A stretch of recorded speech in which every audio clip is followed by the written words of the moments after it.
This is our toilet. We have to put a trash bag on it. It stinks really bad in here.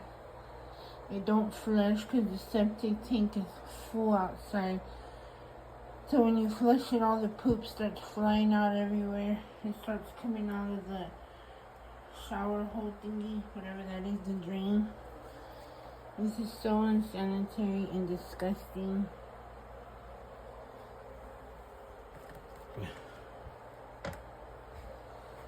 But that's what we have to do. Because it costs us $500 just to get somebody out here to suck out the septic tank.